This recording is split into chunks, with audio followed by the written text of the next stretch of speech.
2월 5일 연중 제5주일 마테오가 전한 거룩한 복음입니다. 그때 예수님께서 제자들에게 말씀하셨다. 너희는 세상의 소금이다. 그러나 소금이 제 맛을 잃으면 무엇으로 다시 짜게 할 수 있겠느냐? 아무 쓸모가 없으니 밖에 버려져 사람들에게 짓밟힐 따름이다. 너희는 세상의 빛이다. 산 위에 자리 잡은 고을은 감추어질 수 없다. 등불은 켜서 함지 속이 아니라 등경 위에 놓는다. 그렇게 하여 집안에 있는 모든 사람을 비춘다. 이와 같이 너희의 빛이 사람들 앞을 비추어 그들이 너희의 착한 행실을 보고 하늘에 계신 너희 아버지를 찬양하게 하여라. 사랑하는 형제 자매 여러분, 오늘은 연중 제5주일입니다. 오늘 우리가 들은 복음에서 예수님께서는 제자들에게 너희는 세상의 소금이다. 너희는 세상의 빛이다 라고 이르십니다. 성경에서 소금은 음식의 맛을 내고 상하지 않게 보존하며 재물과 신생아를 정화시키며 약속이나 계약의 항구함을 의미합니다. 소금은 또한 녹아 없어져야 제 기능을 수행하기에 희생의 상징이기도 합니다. 예수님의 제자들은 세상에 살맛을 주고 부패를 막으며 주변 세계를 정화시켜 하느님과의 계약에 충실하게 하는 존재라는 말씀일 것입니다. 또한 소금처럼 남을 위해 자신을 희생하는 십자가의 삶으로 주님을 따르라는 뜻을 함축하고 있는 말씀으로 들립니다. 또한 성경에서는 빛은 하나님의 축복으로서 성경 전반에 걸쳐 어둠과 대조되어 생명, 행복, 구원, 평화, 복, 하나님의 현존, 주님의 날 등을 의미하며 특히 신약에서는 예수님 자신을 뜻하기도 합니다. 오늘 주님께서는 더 나아가 빛이신 예수님을 따르는 사람들 역시 예수님의 빛을 받은 빛의 존재라고 선언하십니다. 그래서 너희의 빛이 사람들 앞을 비추어 그들이 너희의 착한 행실을 보고 하늘에 계신 너희 아버지를 찬양하게 하여라 하고 이르십니다. 말씀의 뜻은 그 구절이 자리하고 있는 맥락을 살피면 잘 드러납니다. 이 구절은 8가지 참된 행복 선언에 이어지고 있습니다. 당시 예수님께 몰려온 사람들은 가난에 찌든 사람들, 온유하게 살다가 땅을 빼앗긴 이들, 폭정에 기가 죽은 사람들, 민족의 해방을 꿈꾸며 불의에 저항하는 이들, 인간으로 자유롭게 살고 싶지만 사회적 차별과 율법에 짓눌려 죄책감에 시달리던 사람들이었습니다. 한마디로 상처 입고 지친 사람들이었습니다. 이런 사람들이 예수님에 대한 소문을 듣기 시작했습니다. 하나님께 마음을 돌리면 사람답게 살 길이 열릴 것이다. 하나님은 사람을 차별 없이 사랑하시고 자녀로 받아주신다고 가르치는 분이 계시고 그 사랑을 실천하신다는 소문이었을 것입니다. 이 기쁜 소식을 듣기 위해 모여든 사람들에게 예수님께서는 그대들이 지금 당하는 고난을 하느님께서 알고 계시니 참으로 행복한 이들이라고 선언하셨습니다. 세상의 눈으로 보면 마음이 가난하니, 지금 우느니, 온유하니, 옳은 일을 하느라고 박해를 받는 이들이 초라하고 무력해 보일지라도 이들은 세상이 아니라 하느님께 의탁하기에 하느님 눈에는 행복한 사람들이라는 말씀이었습니다. 예수님께서는 그 선언에 이어 가난하고 울고 있고 온유한 그대들이 어둠을 비치자 세상에 없어서는 안 될 소금이라고 말씀하십니다. 어떤 근거로 그리 말씀하셨을까요? 예수님께서는 언제나 하늘에 계신 아버지의 마음으로 사람들을 보셨습니다. 하느님께서는 우리를 만드시고 매우 좋았다고 말씀하셨습니다. 그런데 당시의 사람들에게 우리를 만드신 그분의 좋은 모습은 사라졌습니다.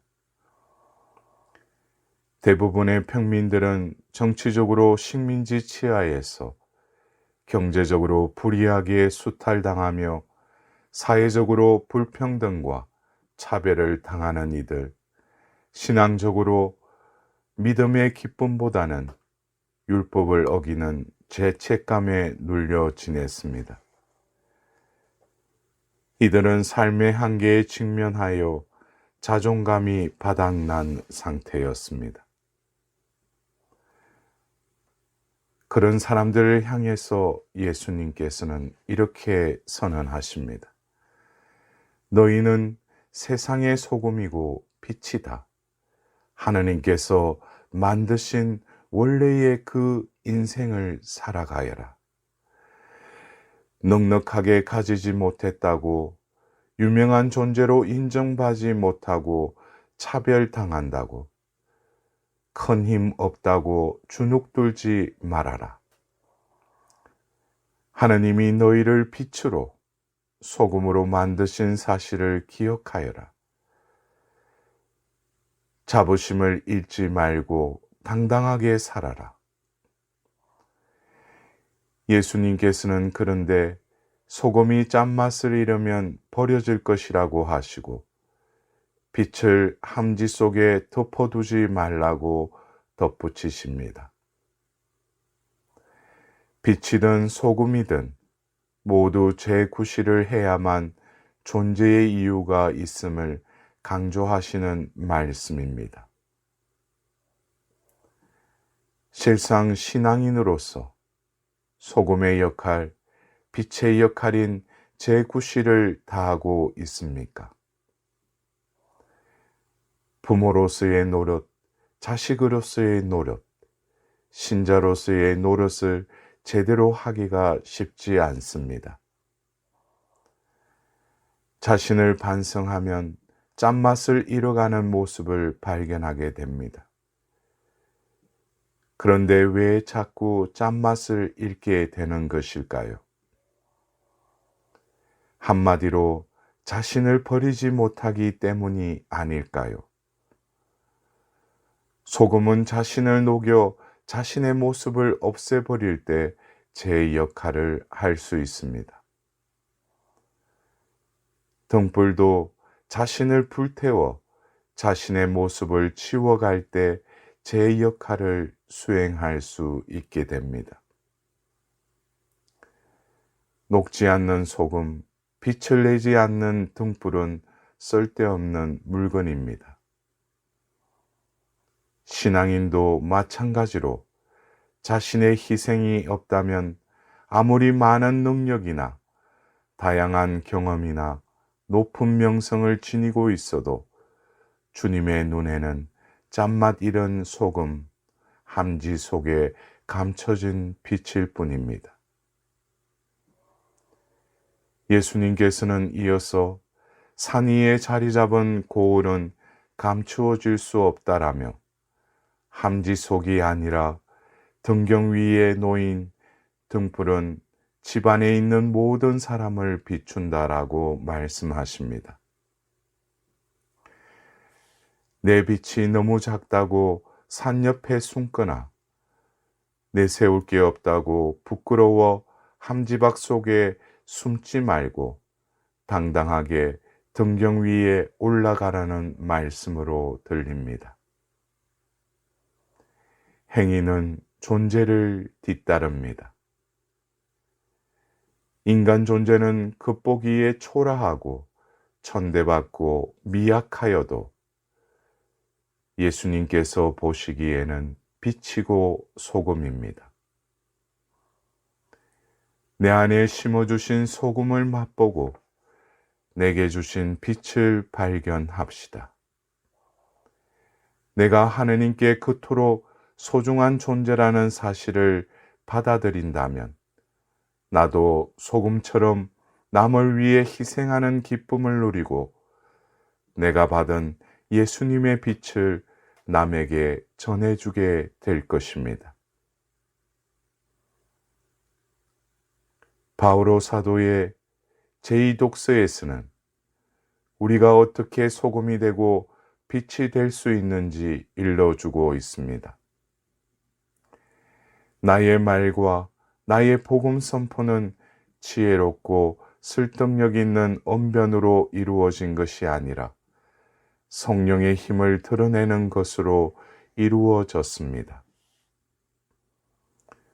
사랑하는 형제 자매 여러분, 우리는 하느님께 소중한 존재입니다. 우리 안에 계신 성령께서 움직이실 때 곧 인간의 지혜가 아니라 하느님의 힘에 바탕을 둘 때 자신을 녹여 세상에 맛을 주고 자신을 태워 어둠을 밝히는 빛이 될 것입니다. 예수님께서는 우리가 세상의 소금이자 빛이라고 선언하시고 이렇게 마무리하십니다. 너희의 빛이 사람들 앞을 비추어 그들이 너희의 착한 행실을 보고 하늘에 계신 너희 아버지를 찬양하게 하여라. 이 복된 말씀이 이 한 주간을 가득 채우고 이 세상의 어둠을 빛을 밝히는 존재로서의 삶을 살아가시길 기원드립니다.